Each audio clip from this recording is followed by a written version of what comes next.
Welcome to Mojo Friday. This is Joe Lesh with tips for voice actors from VoiceOver Extra.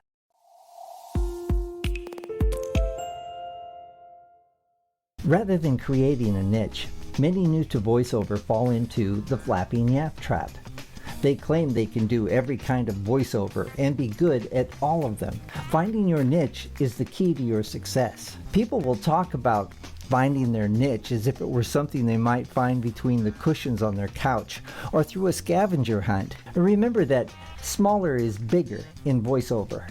Making a claim that you can do everything will confuse your potential clients. In order to find your niche, you have to be focused. Join me for Mojo Friday on the first and third Friday of each month for tips for voice actors from VoiceOver Extra. Please subscribe to my YouTube channel. It's time to get your mojo working.